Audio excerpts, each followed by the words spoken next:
explain all about Driver shuttle means we will be driving solely on the being driven solely by the technology on board the vehicle, except when we get to traffic signals, when OnCar will take over, just because we haven't got that tech bit sorted out now.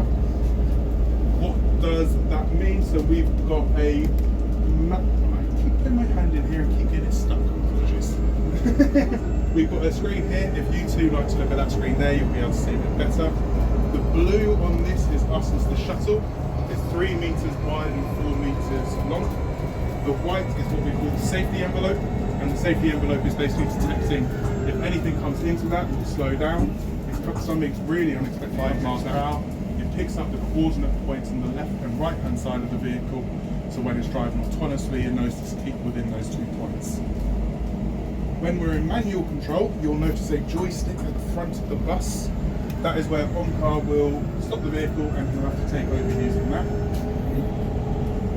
Actually, it's sort of what's very unique about this is there is no onboard driver capability. It's not designed to have a driver, and that's where we have to use the joystick. Back to the routes. There's sort of lots of different ways the safety features work on this. So we've got 6 LiDAR cameras. LiDAR cameras shoot beams of light, and when it reflects back, it will pick up a 3D image of what's going on around it. It also has 6 visual cameras around it, so you can see 360-degree view outside the vehicle. And we also have a camera, that's the word, inside here above your heads, which has a bird's eye image, so you can see 360-degree inside the vehicle. The vehicle can currently go a maximum speed of 15 miles per hour. We're in this sort of environment where we are in Milton Keynes, it's sort of just about acceptable. If you compare it to like a public transport vehicle in London, the average speed of a vehicle there is between 4 and 6 miles per hour, so 15 miles per hour in terms of that case is suitable. We'd like it to get closer to about 30 miles per hour. Cities that have been deployed. The initial deployments were little pods on the footpaths, which were max speed for about 4 miles per hour.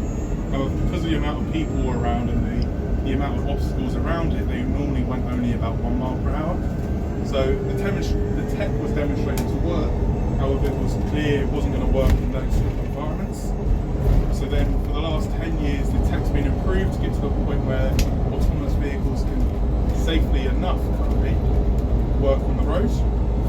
So we're here now. The last project, we were looking at sort of like the roadside technology needed to allow autonomous operations to work. So that was creating a standalone 5G network to ensure real-time communication between the vehicle and street-side infrastructure, as well as having oversight of the vehicle from the control center inside the city center. Within this project now, which is called StreetCab Plus, we're looking at developing the remote operations of the vehicle. So as we said, OnCar on the vehicle currently will be our onboard safety operator. However, for this to be a commercial service, we can't have a driver in each vehicle. So the idea is to create in the control center, have one driver between X number of vehicles. X number of vehicles is currently estimated to be about 1 driver per 5 vehicles. In that sense then is when the vehicle becomes into a challenging situation, the vehicle can send a message to that remote operator saying, help, find stuff.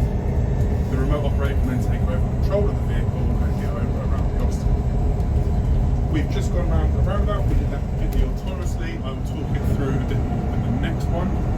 But in terms of roundabouts, there's sort of 3 or 4 safety checks the vehicle does, and that's sort of looking at the roundabout to see what other vehicles are doing. The vehicle does indicate left and turn right. The vehicle cannot rely on what another driver is telling it, so it just sort of works out the angle the vehicle's going and if it's safe to pull out.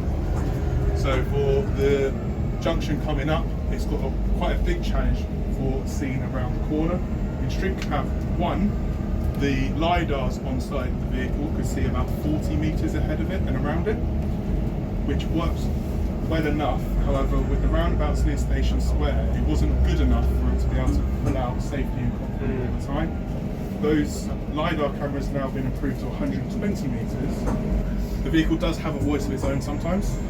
It's part of, it's not being worked on a lot, but it's sort of like the next round of projects we'll look at is how humans use the service, how people feel safe aboard the service, how someone books a ride. It's slowing down because It's not sure Yeah. there, is it? It's So- thinking. Yeah, so with our safety envelope, we've got up to the central reservation. For how people come around that corner, they're very tight over here, so it goes really slowly through here. It's thinking. Isn't it? Yeah, so somehow, unfortunately, we've managed to do that without stopping. Yeah. But normally, with it That's being good. blind, it just It's also corners really well. I've noticed. yes, Absolutely impeccable. Yeah. It's going around corners. Yeah. So when they first mapped the route, it was quite wide, quite sharp.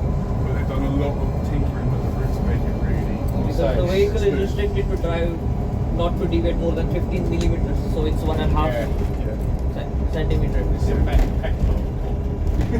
It is. Yeah. Yeah. Thank you. Yeah. So yeah, I've given you a lot of information. I don't know if anyone has any questions.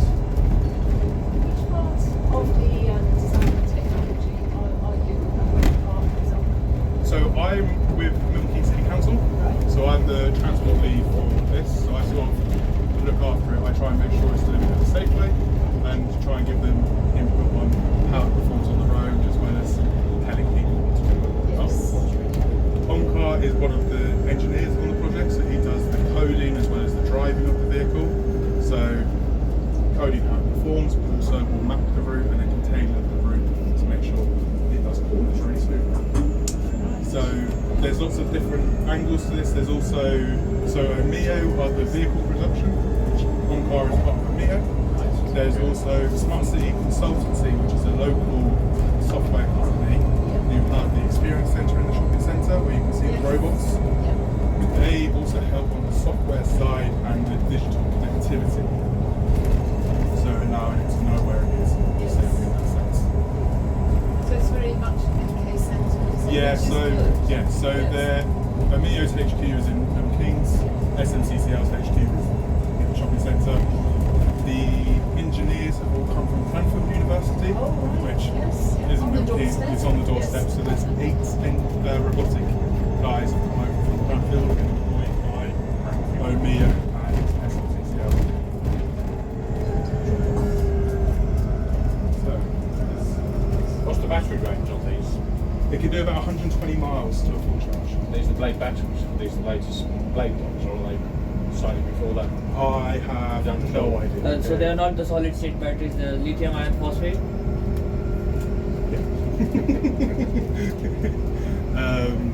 Yeah, so they can do 120 miles, which we think is probably going to be enough for what we envision the service to be. So they're not the service won't be designed to take you from, say, central Milton Keynes to Bletchley. No, just. The idea is to shuttle you around the city centre. I think that'll work. Yeah, we're hoping the concept is to have 20 of them. Fixed routes, dedicated sort of fixed routes. Yeah. Yeah. Keynes, open smoke. Yeah, and then it takes you from the train station to here to Xscape to. Well, the grid road format here is it's unique and it's perfect. Yeah. Especially like the bus lanes here as well. I think lower that's To start moving. We've got our Cranfield operation there as well. Yeah. So We have seen the shuttles up. There's a green one up there currently. they've been taken away for scrap at the moment. Those 63 plate. Yeah. First generation electrics. That's a Yeah. shame that one's fizzled, but I mean, look where it's moved from that to Yeah. this in 2013 to this now 12 years later. Yeah. Look how it's evolved. Yes. No, we're really keen to work with them on hydrogen. I mean, not convinced about electric vehicles, but we're convinced because the range that our services are Yeah. between MK and Bedford. Yeah.